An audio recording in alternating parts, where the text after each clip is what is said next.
1989. L'Olimpico chiude per i mondiali e la Roma trasloca al Flaminio. Uno stadio senza vie di fuga, dove il fiato dei tifosi soffiava letteralmente sul collo dei giocatori. Un'arena intima e infuocata, pronta a trasformarsi nel cuore pulsante di quell'annata. È il campionato del sergente di ferro Gigi Radice, l'uomo dagli occhi di ghiaccio, del romantico duo d'attacco Rudi Feller-Rizzitelli, ma anche dei picchi di umoralità di una curva sud combattuta tra sentimenti di amore e tradimento. Una stagione nata da un calciomercato estivo turbolento, fatto di ripieghi, retroscena e sogni mancati, ma che contro ogni pronostico forgerà una squadra destinata a diventare simbolo assoluto del romanismo. In questo video rivivremo una giostra di emozioni irripetibile, dal gelido shock per il drammatico malore di Lionello Manfredonia fino all'apoteosi finale, la conquista di un infuocato derby che mancava da ben 7 anni, celebrato dai giocatori stessi scesi in piazza in mezzo ai tifosi. Parleremo della Roma della mia infanzia e della giovinezza di molti di voi. Parleremo della Roma 1989-1990, quella che da molti è considerata la Roma più romanista di sempre. Ma prima di farlo, come al solito, ti invito ad iscriverti al canale, a mettere un like e a rispondere alla mia domanda di rito. Siamo alla fine degli anni '80. Quali sono i 3 giocatori tutti cuore e polmone che ricordi con maggiore affetto e che più ti rimandano a quegli anni? Non ti parlo dei fenomeni, ma di quelli che portavano l'acqua con le orecchie, i faticatori, quelli che uscivano dal campo con la maglia zuppa di sudore, quelli che la Serie A se la sono sudata. Fammelo sapere, ne voglio 3, qualsiasi squadra va bene. Ma adesso banda alle ciance e andiamo al video. Come al solito partiamo dal prologo e per decifrare la genesi tattica della Roma 1989-1990 è necessario fare un passo indietro ed esplorare il drammatico e lacerante finale della stagione precedente. Una stagione che aveva lasciato scorie profonde nell'animo del tifoso giallorosso. La Roma, guidata per l'ultima volta dal barone Nils Lidholm, che aveva vinto lo scudetto dell'83 e raggiunto quell'incredibile finale di Champions, anzi Coppa dei Campioni, persa poi ai rigori con Liverpool, aveva disputato un campionato decisamente al di sotto delle aspettative. Nonostante i cospicui sforzi economici del compianto presidente Dino Viola, che aveva portato a Roma, tra l'altro, Ruggero Rizzitelli per 5,7 miliardi dal Cesena, non una cifra da poco per il tempo, la squadra aveva faticato enormemente a trovare gioco, ma soprattutto a trovare un'identità precisa. Era una Roma che sembrava senza anima, molto lontana anche dai fasti del 1986-87, quando allenata da Eriksson, stagione che tra l'altro ho raccontato sul canale, sfiorò la grande impresa di una rimonta completamente insperata che avrebbe potuto far veramente scoppiare lo Stadio Olimpico. A pesare sul bilancio di quella stagione furono soprattutto i 2 acquisti brasiliani. Il primo, l'estroso ma indisciplinato Renato Portaluppi, inizialmente chiamato con l'appellativo del Gullit bianco, poi Renato Gaucho e alla fine tristemente noto come il Pub de Oro, perché in campo non si vedeva, andava sempre in discoteca e si embriagava pure. E questo non è che lo dico io, me voglio beccare querele, ma l'ha detto pure Giannini, che questo si presentava al campo d'allenamento ubriaco pisto. E poi ovviamente era uno sciupafemmine. E sicuramente fumava pure, perché Bacco, tabacco e Venere. Ma poi anche il secondo brasiliano rimase un po' negli annales, ovvero Andrade, un centrocampista che si sapeva essere compassato. Sapete, il classico ritmo lento degli anni '80 per i giocatori brasiliani, ma pure quelli spagnoli. Un centrocampista di ragionamento. Ma questo alibi di avere un ritmo compassato non reggeva più, perché tale caratteristica era elevata all'ennesima potenza, tant'è che venne chiamato Ermo Viola, proprio per sottolineare la sua letargica lentezza di pensiero ed esecuzione. Ovviamente con queste premesse quella stagione si concluse all'8° posto, un bel passo indietro rispetto ai piazzamenti degli anni precedenti. A complicare il clima vi fu anche una contestazione che creò una spaccatura all'interno della curva sud. Era stato acquistato Lionello Manfredonia, ex giocatore della Lazio ed ex giocatore della Juventus, quindi per un romanista ce l'aveva tutte lui, il cui arrivo aveva innescato delle proteste feroci e proprio una faglia ideologica tra gruppi della Sud. C'era chi diceva vabbè adesso è un giocatore della Roma, se lo tenemo, e chi diceva noi questo non lo vogliamo a nessun costo. Addirittura si creò il gruppo GAM, G-A-M, gruppo anti-Manfredonia. Tuttavia, nonostante lo scarso piazzamento in campionato, il destino preparò un'occasione per la Roma, una sorta di salvagente, un'ancora di salvezza. Le contemporanee vittorie della Coppa Italia da parte della Sampdoria e dell'Inter in campionato aprirono uno spiraglio inatteso. L'ultimo posto per la Coppa UEFA si sarebbe giocato attraverso uno spareggio tra Roma e Fiorentina, sul campo neutro di Perugia. L'allenatore dei Viola era Sven-Goran Eriksson, che già aveva avuto un passato giallorosso come vi ho accennato. Ma il protagonista assoluto di quella partita tenutasi il 30 giugno alle ore 17 con un caldo esasperante fu un altro ex romanista,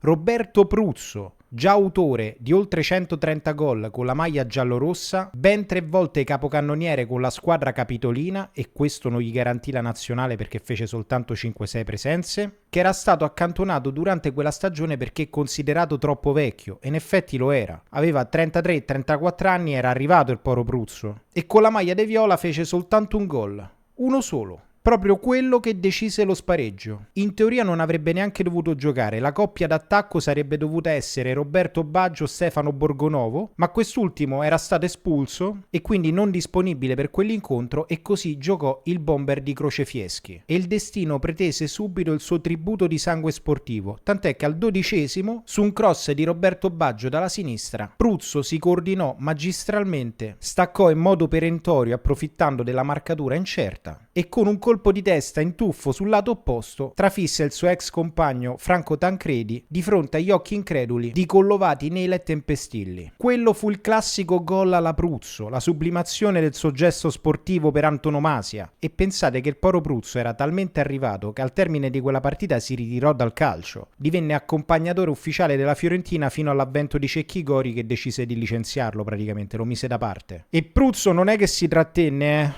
Pruzzo esultò sguaiatamente proprio. Quello fu uno sfogo di rivalsa, aveva bisogno di riprendersi quello che era suo, il ruolo di bomber, perché Pruzzo era un giocatore che fino alla fine della carriera si era tenuto tutto dentro, e io lo capisco perfettamente. Oggi se chiedessimo a 100 persone quali furono i migliori marcatori della Serie A, pochi direbbero Pruzzo. Erroneamente, perché non gli venne mai dato il giusto spazio, probabilmente perché giocava alla Roma, lo dico da laziale. Ma oggi un Pruzzo non ho idea di quanto potrebbe valere, perché rappresentava proprio il rapace d'area completo, una sorta di Gerd Müller italiano. E forse con quell'esultanza non ce l'aveva con la Roma, non ce l'aveva coi tifosi ovviamente, ma ce l'aveva forse con un calcio che non gli aveva dato abbastanza, o comunque gli aveva dato qualcosa di non proporzionato alle sue qualità. Comunque quella gara si concluse praticamente all'87° quando venne espulso Giannini, e proprio in quel momento si concluse un'era. Bisognava ricostruire in funzione degli anni 90 e il futuro sembrava incerto, un futuro denso di incognite e soprattutto all'interno di un clima di forte contestazione.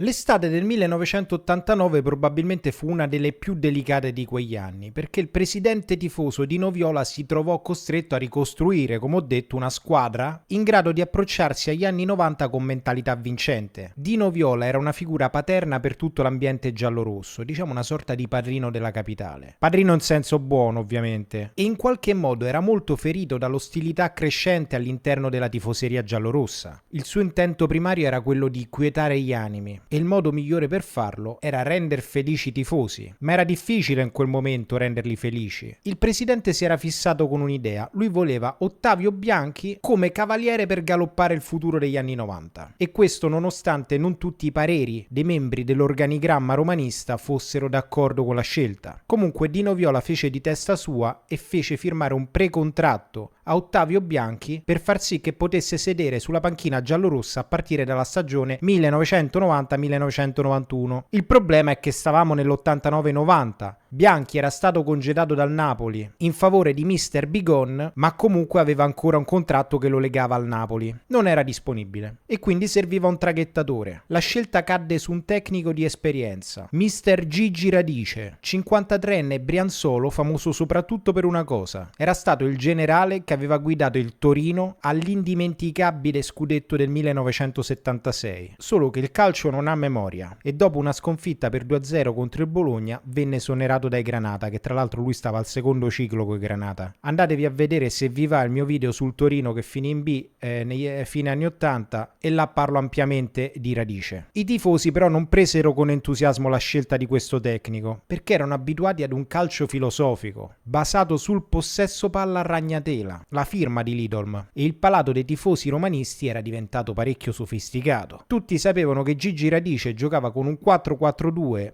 un po' antiquato, molto pragmatico. Generalmente almeno al Torino giocava con due centrocampisti mediani, diciamo, due centrocampisti di gamba, di contrasto, duri, non lasciava molto spazio ai grandi pensatori, e a Radice piaceva anche molto la marcatura uomo, che in quegli anni sembrava essere caduta completamente in disuso, o comunque era utilizzata ma sembrava un qualcosa di molto obsoleto, perché si era imposta la mentalità sacchiana della zona pura che si stava iniziando a diramare tra grandi club, piccoli club e club medi. Se usavi la zona mista eri considerato un po' una sorta d'elefante, un fossile del calcio italiano. Ma già da adesso vi anticipo che questo scetticismo iniziale nei confronti di mister Radice venne messo presto da parte, perché tutti, tifosi e giocatori, si resero conto che dietro la nomea da duro, da sergente di ferro, dietro quell'appellativo attribuitogli dalla stampa del mister dagli occhi di ghiaccio, c'era una persona particolarmente empatica e particolarmente capace di entrare in sintonia sia con i giocatori che con i tifosi, almeno a Roma. Radice era un uomo molto indurito dalla vita, forse anche perché una decina di anni prima rischiò la vita facendo il botto con una Fiat 130 Coupé. Durante quell'incidente perse la vita anche Barison. Radice fortunatamente perse soltanto un dito, ma da lì in poi la sua vita sportiva sarebbe stata tutta presa con un certo distacco, una strana serenità anche di fronte ai momenti di crisi, che poi sembra un po' un paradosso, perché era un uomo particolarmente duro, secondo i resoconti dei giornalisti o dei giocatori, ma allo stesso tempo aveva un qualcosa che lasciava intendere quale fosse la sua vera scala di valori. Vi faccio un esempio sciocco soltanto per farvi capire un po' il tipo. Lui voleva una squadra dura, compatta, e lui si sentiva il generale di quella squadra. Non si faceva mettere certo i piedi in testa dai giocatori, ma ogni giovedì attaccato alla lavagna tattica lasciava un foglietto con un indirizzo. La prima volta che l'attaccò disse: ragazzi, io questo giovedì sera vado a mangiare al ristorante Dal Detali. Chi vuole venire sarà mio ospite. Divenne tappa fissa per i giocatori, perché i giocatori andavano ogni giovedì a mangiare col povero Gigi Radice, che spero non abbia dovuto pagare tutti i conti. Ed è questo il romanismo. È da qua che nasce il romanismo, o comunque anche da queste cose. Ma vi ho portato questo esempio per farvi capire che quella Roma è una Roma complessa, ed è una Roma che va capita tra le righe, ed è proprio tra le righe che è diventata una delle Rome più iconografiche che ci siano mai state. Perché se io penso a Roma mi viene in mente proprio quella dell'89-90, nonostante fossi molto piccolo. La trasfigurazione da semplice squadra a icona degli anni 90 e soprattutto a icona della storia centenaria del club non è che avvenne per meriti sportivi, perché quella squadra non è che vinse chissà che, non vinse niente, ma c'è qualcosa che la elevò, un qualcosa che si può definire come un friccicore, come un ricordo di casa. Quella squadra era tipo la pasta asciutta di mamma, quella col pomodoro e basilico, non era il piatto stellato, è una roba che ti crea nostalgia. Comunque, tornando al qui ed ora di quella stagione 89-90, l'allenatore era stato trovato ed aveva accettato di fungere da traghettatore tra l'era di Lidolm e quella di Bianchi.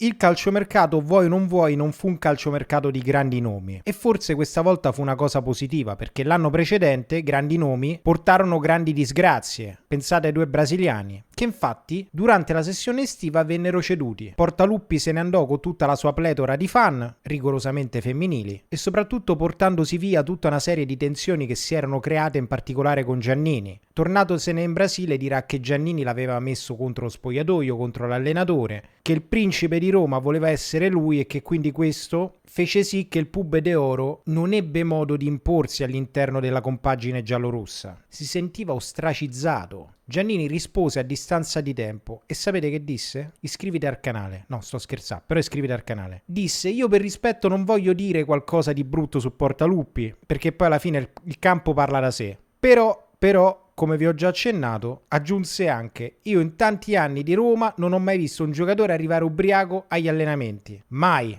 E con Portaluppi questa cosa avvenne regolarmente. E questo mi fa molto pensare, perché se Giannini esordì dicendo non voglio parlare male di Portaluppi, per poi tirare questa bomba, chissà quali bombe si è tenuto dentro. Chissà quali altarini nascondeva il grande Renatone. Pure Andrade se ne andò al Vasco de Gama, Portaluppi se n'era andato al Flamengo, tutte e due per 3 miliardi, ci perse pure su Portaluppi il poro di Noviola. E si pose fine all'epopea brasiliana della Roma, non ce n'erano più. Roberto Policano venne ceduto al Torino, Daniele Massaro fece ritorno al Milan, Fulvio Collovati passò al Genoa e il giovane Angelo Peruzzi venne mandato al Verona a farsi le ossa, poi l'anno successivo avrebbe esordito con la Roma. In entrata la Roma prenderà alcune icone, una tra tutte Giovanni Cervone, ma ve lo ricordate Giovanni Cervone? Ogni volta che riguardo la figurina di Cervone mi vengono i brividi, perché sembra una foto segnaletica. Te lo immagini proprio col chiodo de pelle vicino a un muretto che ti guarda e te imbruttisce. E poi erano leggendarie le sue uscite col ginocchio alto che se te prendevano, uno zigomo te lo ritrovavi a Cinecittà e l'altro a Montemario. E in generale era un portiere scorbutico, uno che non le mandava a dire a nessuno. E che sicuramente sarà rimasto nel cuore di tanti. Era pure bravo, eh? Dal Verona verrà preso un giocatore roccioso, che rappresentò un po' il colpo di quell'estate, Thomas Berthold. A rinforzare il reparto difensivo arrivò anche Comi, che era fortemente voluto da Gigi Radice, che lo aveva allenato al Torino, e Stefano Pellegrini dalla Sampdoria. Durante il mercato di riparazione autunnale verrà poi preso un giocatore che resterà nel cuore di tutti quanti, ovvero Giovanni Piacentini. Tutto cuore e polmoni, ma l'estate del 1989 viene ricordata soprattutto per un caso che è stato emblematico e che in un certo senso ha fatto fare una figuraccia a tutti, ovvero la farsa della mai concretizzata trattativa con Gerald Vandenburg, giocatore del PSV Eindhoven, e all'epoca il PSV era fortissimo, aveva vinto la Coppa dei Campioni, Vandenburg aveva vinto anche l'Europeo dell'88 con l'Olanda. Era un talentuoso esterno olandese ed era considerato il perfetto tassello tattico per quella squadra, per darle un qualcosa di più, un guizzo di genialità, ma anche di ordine, perché gli olandesi avevano questa organizzazione metodica in campo già dai tempi di Cruyff. Era una sorta di retaggio nazionale. La Roma si impegnò ufficialmente a versare ben 8 miliardi di lire e il PSV accettò l'offerta. Non sembrarono esserci problemi, tant'è che addirittura Dino Viola fece un'intervista dicendo che i soldi erano già stati mandati al PSV e già li avevano sul conto in banca per poterli investire. I tifosi erano euforici, si aspettavano un qualcosa stile Zico all'Udinese, cioè non stiamo parlando di un giocatore qualunque. 8 miliardi per l'epoca era una cifra assurda, eppure qualcosa fece saltare il banco, ovvero la vendita della stella assoluta del PSV Ronald Koeman al Barcellona. Avvenuta questa transazione, il PSV decise di ritirarsi dalla vendita del suo pupillo. Sensi disse: io ho già pagato, mo il giocatore lo voglio. Il contratto era vincolante e il PSV, per pararsi il culo, fece un'offerta di rinnovo faraonica a Vandenburg. Una roba mostruosa. Si parla di 8 miliardi garantiti su un contratto di 7 stagioni. Ma non solo. Su un giornale ho letto una cosa ancora più incredibile. Per convincere Vandenburg a rifiutare la Roma, che aveva già l'accordo vincolante col PSV, che quindi non poteva più rifiutare l'offerta, ormai l'aveva accettata, solo il giocatore si sarebbe potuto mettere di mezzo, dicendo io a Roma non ce vado, gli garantirono una sorta di pensione, una retribuzione fino ai 60 anni di età. Ora non so se questa cosa si sia veramente concretizzata, però sul giornale è riportato questo e l'ho trovato anche su diverse fonti. Fu un tipo di contratto che fino a quel momento non si era mai visto e non so se sia mai stato fatta una cosa del genere. Se lo sapete fatemelo sapere. Comunque la Roma cercò di insistere facendo valere i propri diritti, il PSV gli fece cucurucù e alla fine della fiera il club olandese fu semplicemente costretto dalla FIFA a pagare la cifra simbolica di 4 milioni di lire. Tra l'altro Vandenburg non ebbe neanche una grandissima carriera dopo quell'evento. Ci furono altri nomi che Dino Viola trattò in qualche modo. Tra questi Silas, Detari, Winter soprattutto, Aaron Winter che poi andò alla Lazio, ma anche Crippa. Però non se ne fece nulla. A Roma era stata fatta con 2 soldi e nessuno si sarebbe aspettato che avrebbe potuto fare granché. I tifosi non si poterono dire certo soddisfatti, non erano per niente felici, ma il piatto era quello e come si dice a Roma, questo c'è e questo te magni. Quella Roma, così genuina, così semplice e così memorabile a modo suo, era stata fatta. E la sua sfida più grande sarebbe stata proprio quella di conquistare l'affetto dei tifosi sul campo, nella bolgia del Flaminio.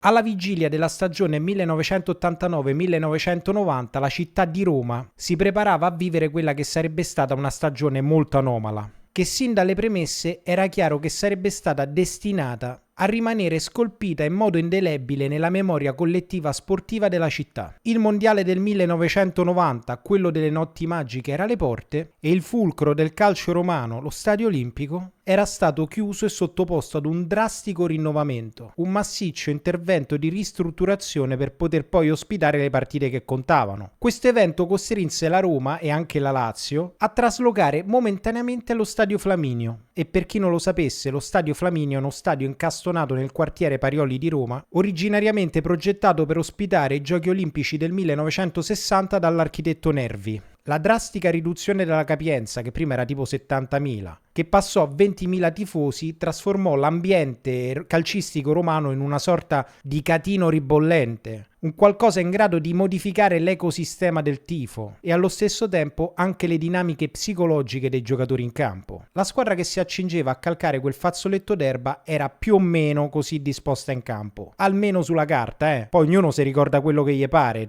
Come dico sempre, sono annate particolari dove i moduli contavano fino a un certo punto, anche i ruoli. In porta Cervone, difesa centrale con Comi e Bertolt preso dal Verona, come ho detto, a destra Tempestilli, a sinistra Sebino Nela, centrocampo a 4 con un rombo irregolare, centro-sinistra Desideri, centro-destra Di Mauro, inizialmente Gerolin davanti alla difesa o comunque come una sorta di diga, ma poi durante la stagione verrà rimpiazzato sempre di più dal giovane Piacentini e Giannini spostato in avanti, con la speranza che le sue giocate potessero aprire lo spazio ai due attaccanti, Rizzitelli e Feller. Pensate che in quella squadra c'era pure Muzzi, ma Muzzi non giocò. Muzzi esordì l'anno successivo, fece una presenza e poi prese il via la sua carriera. Quella Roma aveva l'anima di Radice perché era una squadra ostica, rude, maschia. Bertolt era roccioso, ciclopico e il centrocampo era un centrocampo proprio tignoso, perché Gerolin, Di Mauro e Desideri erano giocatori con grande dinamicità, ma soprattutto erano anche grandi incursori, tant'è che Desideri quell'anno farà addirittura una decina di gol. Quindi avevano questa doppia capacità di sapersi lanciare ma anche di arretrare e riuscire a coprire le licenze poetiche del principe Giuseppe Giannini. Una squadra con del potenziale, che però aveva un po' l'anima di provincia rispetto alle debordanti armate del nord. Difatti la Serie A 1989-1990 era sicuramente l'apice massimo del calcio mondiale in quel momento. Alla griglia di partenza c'erano 4 super favorite, delle grandissime squadre. Innanzitutto c'era l'Inter di Giovanni Trapattoni, che l'anno precedente aveva vinto quello che è stato definito lo scudetto dei record. Tra l'altro al formidabile duo tedesco Matthäus e Breme venne aggiunto addirittura Klinsmann. Poi tra gli altri giocatori c'erano Bergomi, Serena, Walter Zenga, Nicola Berti, insomma era una squadra fortissima. A contendere lo scettro di prima della classe c'era il Milan di Arrigo Sacchi, è inutile che ve lo cito. C'erano i tre olandesi, Rijkaard, Gullit e Van Basten. C'era il mitico e compianto Franco Baresi, Ancelotti, Roberto Donadoni, Tassotti, Costa Curta. Era una squadra fortissima. Non da meno era il Napoli, che aveva, come abbiamo detto, Diego Armando Maradona, quindi già 5-6 giocatori li valeva lui. In più c'erano i brasiliani Careca e Alemao, c'era Ciro Ferrara, c'era De Napoli, c'era Carnevale, c'era Zola, c'era Crippa, insomma un altro squadrone. Ma mica è finita qua, poi c'era la Juventus, anch'essa superiore alla Roma, inutile nascondersi dietro un dito. L'allenatore era Dino Zoffa affiancato a Scirea che proprio durante quell'anno perse la vita in un incidente stradale in Polonia, un giorno faremo un video su di lui perché insomma... una brutta storia. La squadra che aveva già congedato l'inglese Jan Rush, che tra l'altro vi ricordo venne preso al posto di altre scelte molto più appetibili ma scartate dalla Juventus, come Van Basten, come Vialli, aveva speso parecchi soldi per prendere 3 giocatori stranieri: Rui Barros, Oleksandr Zavarov e Sergei Alenikov. Inoltre proprio quell'anno arrivò 24enne un certo Totò Schillaci che poi quell'anno fece tantissimi gol. Ma pensate un po', la Juventus andò a prendere il suo centravanti, quello che si fece poi spazio come titolare all'interno della rosa bianconera, dalla Serie B, uno che è rimasto in Serie B fino a 24-25 anni. Oggi questa roba non si fa più. Pare che oggi i procuratori calciatori li prendano proprio da bambini e li facciano entrare subito nel giro che conta. Perché io la vedo la Serie B. Non c'è questo abisso tra i giocatori di Serie A e i giocatori di Serie B. Talvolta si dice quello è un giocatore da Serie B, come se in Serie B fossero degli scarpari. Magari molti di quelli che stanno in Serie B hanno semplicemente procuratori meno potenti o amici meno influenti. Comunque oggi se giochi nella serie cadetta, statisticamente puoi sperare di andare in Serie A soltanto attraverso la promozione. Se no, se a 24 anni stai ancora là, a 25 anni, mettiti in testa che al massimo puoi scendere di categoria. Non è una regola, ma una volta dalla Serie B si prendevano bei giocatori e li facevano salire di categoria. Oggi sembrano dei condannati al calcio minore. Comunque, oltre a queste squadre, ce n'erano anche altre che erano fortissime ma non erano in odore di scudetto. Una ad esempio poteva essere la Fiorentina, che aveva Dunga, Kubic, Renato Buso, Marco Nappi e Roberto Baggio. C'era anche la Sampdoria di Boskov con i gemelli del gol Mancini e Vialli, cui andavano ad aggiungersi Pagliuca, Cereso, Mannini, Vierkovod e chi più ne ha più ne metta. Infatti poi vincerà lo scudetto del 90-91. C'era l'interessante Atalanta del mitico Emiliano Mondonico detto Mondo, con Stromberg, Evair e il velocissimo Claudio Caniggia, e questo era un trio straniero di primissimo livello per una squadra come l'Atalanta. Il Bari, tornato in Serie A dopo 3 anni di assenza, si affidò ai brasiliani Gerson e João Paulo, oltre all'argentino Nestor Lorenzo. La Cremonese aveva De Zotti, Limpar e come si chiamava quello, e Gustavo Neffa, e poi c'era la mia Lazio con Ruben Sosa, Pedro Troglio e il mitico Amarildo che girava con le Bibbie e prima della partita le dava agli avversari. Ci stava anche Fernando Orsi che oggi quando lo sento in telecronaca mi viene voglia di spararmi un timpano. Poi Bergodi, Valerio Fiori, Angelo Gregucci e il capitano Gabriele Pin. Poi c'era il Genoa che ho affrontato parlando del Genoa di Bagnoli, con Paz, Perdomo e Aguilera, l'Ascoli di Casagrande. Insomma, era una Serie A interessante, era una Serie A piena di talenti, di giocatori forti. Una Serie A dove anche la Roma poteva faticare perché era difficile arrivare in Coppa UEFA. La Coppa UEFA era un torneo prestigiosissimo e c'era una lotta senza esclusione di colpi per riuscire a raggiungerla. E nonostante i pronostici di Mister Radice che disse noi puntiamo alla Coppa UEFA e a qualcosa di più, pochi a Roma pensavano che quella squadra sarebbe potuta arrivare in Coppa UEFA, perché la competizione era incredibile. Gli stranieri mediamente avevano un talento inaudito, erano stranieri fortemente selezionati per entrare in Italia e la Roma non aveva investito molto su stranieri di grido, perché Bertolt lo si conosceva dal Verona, Rudi Feller era fortissimo, ma mancava il nome in grado di entusiasmare, il numero 10. Era una squadra che sembrava amputata di un qualcosa, di una scintilla, e quella scintilla gliela darà proprio il Flaminio. La stagione ebbe finalmente inizio e questo inizio non fu dei migliori, fu un po' claudicante. Lasciava quasi presagire un campionato anonimo, un campionato senza emozioni e con pochi gol, perché alla prima partita contro l'Udinese a Udine pareggiò 1-1 con gol di Tempestilli. L'entusiasmo iniziale del gol al 35esimo del difensore venne smorzato immediatamente al 45esimo dal pareggio di Simonini. La seconda partita rispetterà più o meno lo stesso registro, 0-0 contro l'Ascoli. Ma alla terza già si vede qualcosa. Contro il Genoa di Perdomo Aguilera ci sarà uno 0-2 che iniziò a risvegliare un qualcosa nei tifosi romanisti. Iniziò a far intravedere una scintilla di cazzimma e la voglia di dominare. E soprattutto si capì subito che Feller quell'anno avrebbe fatto grandi cose perché fece una doppietta. La vera scintilla che diede fuoco al rapporto tra la tifoseria e la squadra, creando quel qualcosa, quella sinergia particolare, quella magia, quel misticismo che poi la squadra si è portata appresso nei 35 anni successivi, avvenne proprio alla quarta giornata. Roma-Atalanta. I bergamaschi erano messi bene in campo e al 9° minuto del primo tempo già passarono in vantaggio con quella scheggia di Caniggia, classico contropiede fulmineo che l'ha reso famoso. Ma in quel momento, invece di perdersi nella disperazione o nel pensare troppo a come riprendere la partita, a come attaccare, a come riprendere il possesso del campo, si fece letteralmente sospingere dai 20.000 del Flaminio. Divenne un attacco furioso, quasi come se i giocatori fossero sospinti fisicamente da chi era presente a sostenerli.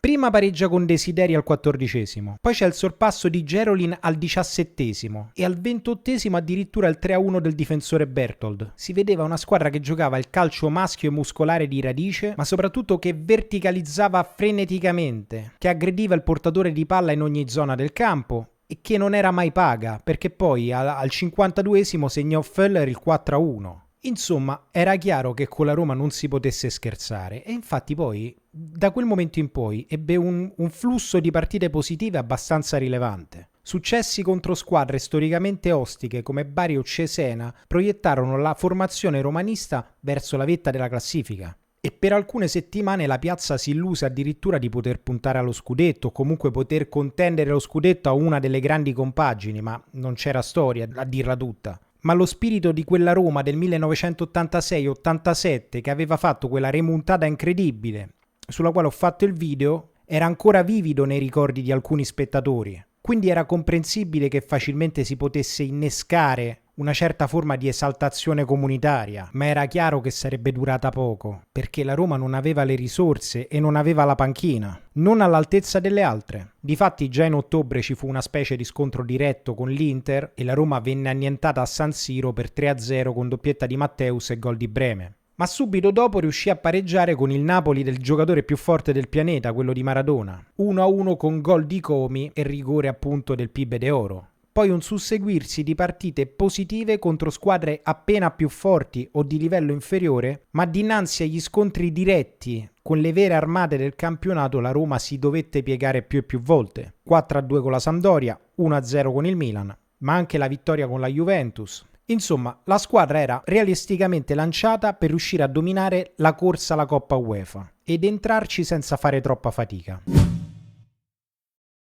Ma il 30 dicembre successe un fatto drammatico. Tutti lo ricorderanno. Bologna-Roma al Dallara e c'era una temperatura da ghiacciarsi le palle. -9 gradi. Appena iniziata la partita la Roma già stava in attacco, ma vista la fulminea ripartenza del Bologna la squadra si apprestò a rientrare, per ripiegare, per difendersi. Era una partita importante soprattutto per due giocatori, Lionello Manfredonia che fino a qualche anno prima giocava alla Lazio e che poi passò alla Juventus, che ebbe modo di giocare titolare e di farsi in qualche modo amare e sostenere di più dai propri tifosi, ma anche di Bruno Giordano che in quell'annata giocò al Bologna e che si ritrovò ad affrontare i cugini giallorossi ma anche il proprio amico Lionello Manfredonia. I due pare che fossero particolarmente legati, non solo dal punto di vista calcistico ma anche per questioni extracalcistiche che colpirono entrambi. Comunque durante quell'azione di ripiego Manfredonia prese il pallone, lo calciò, iniziò a fare dei passi incerti e mentre i giocatori della squadra avversaria si stavano accingendo a battere un calcio d'angolo, all'improvviso s'accasciò. Cadde un silenzio irreale sul campo, i tifosi erano ovviamente angosciati, i calciatori in campo avevano le mani tra i capelli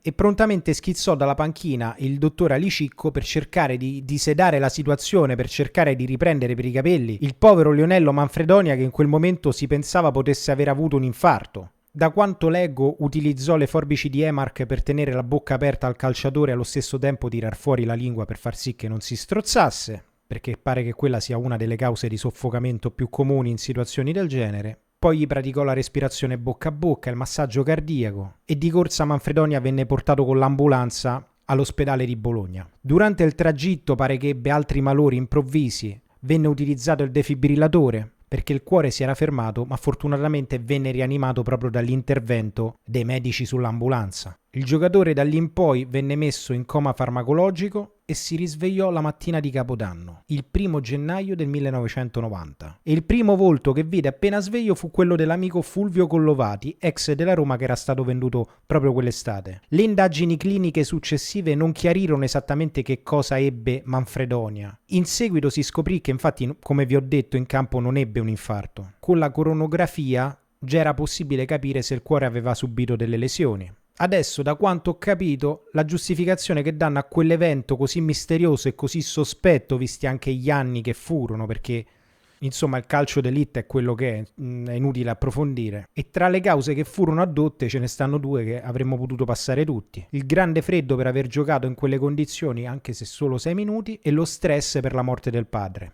Ora, senza voler sottovalutare queste cause, visto che io non sono medico, non so nessuno, forse ci sarà stato anche qualcos'altro, Non faccio dietrologia, soprattutto in questo ambito che proprio non mi compete, però c'è anche il detto: Cristo mica è morto di freddo. E così a naso sembra strano che Lionello Manfredonia stesse rischiando di morire di freddo, soprattutto dopo soli 6 minuti di gioco. Comunque, da quanto leggo, e ve lo ripeto 50 volte perché io non sono un medico, pare che se non ci fosse stato Alicicco in campo, Lionello Manfredonia avrebbe perso la vita quel giorno. Si salvò, non salvò la sua carriera perché la federazione italiana non gli diede più il nulla osta per poter giocare attività agonistica e lui stesso non forzò un rientro in campo, anche perché aveva 33 anni, ormai anche lui era agli sgoccioli. Ma poi soprattutto, se c'hai un malore del genere, ma restatene a casa. Per la mera cronaca sportiva quella partita finì 1-1 con un pareggio all'ultimo minuto di Rizzitelli, però il grande successo fu proprio che Manfredonia fortunatamente non perse la vita durante quel match calcistico. Dopo quel malaugurato evento, però comunque con lieto fine perché il risultato era stato portato a casa, Lionello Manfredonia si era salvato. La Roma ebbe una serie di alti e bassi, momenti di entusiasmo alternati a batoste colossali. Vale la pena ricordare il 3-1 con l'Udinese con gol di Föller, Bertolt e Rizzitelli, il pareggio in casa con la fortissima Inter e il 5-2 contro il Verona con un redivivo Conti ormai a fine carriera, doppietta di Föller e doppietta di Desideri. Ma come vi ho anticipato ci furono anche grandi batoste, 3-0 con l'Atalanta, 3-1 con il Napoli, 0-4 con il Milan. Ma queste erano partite normali, erano partite che si potevano giocare, vincere e perdere. Ma c'è una partita a Roma che non si può mai perdere. Una partita che ha valore doppio, triplo, quadruplo. E sì, forse è un po' provinciale parlare con quest'enfasi del derby, ma quel derby resterà nel cuore di tutti i tifosi giallorossi. Era il 18 marzo del 1990 e la Lazio era la squadra ospitante e quindi aveva i favori del campo. La prefettura per questioni di viabilità concesse alla Roma soltanto 2000 posti, ma quei 2000 fecero un casino inaudito, ma in senso positivo, C'era un clima caldo e già durante la fase di riscaldamento l'Olimpico si era infiammato e soprattutto durante questo arco temporale si verificò uno dei casi che rimasero un po' negli annales del folklore romano. Erano anni ruspanti e attorno alla Roma orbitava un personaggio noto ai più come Erceciola, fortemente attaccata alla Roma e all'ambiente giallorosso, che fungeva un po' da factotum. Era una sorta di magazziniere ufficioso. Non aveva un ruolo ufficiale, però come figura pittoresca era ben tollerato dalla società e anche dai giocatori. Non faceva male a nessuno. Pochi minuti prima del fischio d'inizio dell'arbitro Baldas, lui si presentò superando i cordoni di sicurezza, attraversò la pista e lanciò ai giocatori della Roma una maglietta che era in voga all'epoca, soprattutto tra i gruppi antinuclearisti. Infatti l'immagine riportata sulla t-shirt in cotone era il sole sorridente, proprio il simbolo della lotta al nucleare in quegli anni, con scritto Lazio no grazie. Normalmente sarebbe stato nucleare no grazie. Bruno Conti ovviamente la indossò immediatamente e questo scatenò le ire dei tifosi laziali e allo stesso tempo l'esaltazione di quelli romanisti. Detto ciò, Erceciola non pago corse verso la curva sud e attaccò la sua sciarpa alla rete della porta romanista. Lo fece per scaramanzia e a quanto pare portò bene. Io i derby comunque non li posso vedere, sono anni che ho accannato completamente, soprattutto da quando sono sposato. C'è mia moglie che mi dice lascia sta, se no mi tocca chiamare un'ambulanza perché te prende il coccolone, e dato che non so sposato quali cicco mi conviene anche darle ragione. E infatti io quelle sono le uniche partite dell'anno che non guardo. Tralasciando questa piccola parentesi personale, la partita fu subito spigolosa, difficile, combattuta, fisica, un po' incattivita anche dal clima incandescente che aveva preceduto il fischio d'inizio. Ma al primo tempo un lampo. 30° minuto, pennellata dalla sinistra di Giannini, il tedesco volante fiutò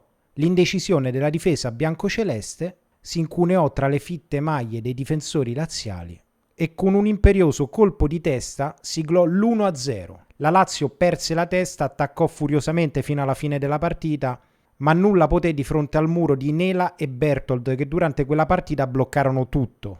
La frustrazione divenne tale che alla fine ci furono ben 2 cartellini rossi, Cristiano Bergodi all'86esimo e Troglio all'87esimo. Ma la ciliegina sulla torta di quella giornata si rivelò proprio a fine partita, perché i giocatori scesero in piazza a festeggiare con i tifosi. Anche per questo si dice che quella Roma fu la più romanista di sempre. Non gliene fregò niente dei protocolli di sicurezza, della viabilità, de questo e de quello. Chiesero all'autista di fermare il pulmino, si buttarono in mezzo alla strada e iniziarono a cantare come tutti gli altri. Capito? Come tutti gli altri. Ma oggi i calciatori, che so, come tutti gli altri? Erano 7 anni che la Roma non vinceva un derby, un po' per demeriti della Lazio che era stata in Serie B, un po' perché la Roma perse gli altri.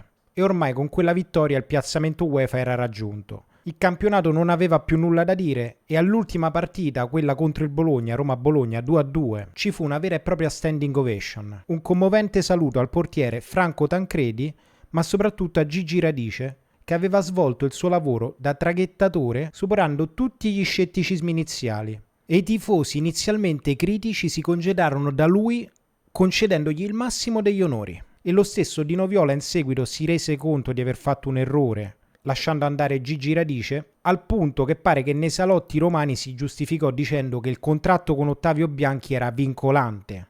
Ed essendo stato un contratto vincolante lui non avrebbe mai potuto scioglierlo, avrebbe dovuto pagare 2 allenatori. E nonostante questo, col senno di poi, lui avrebbe pagato 2 allenatori.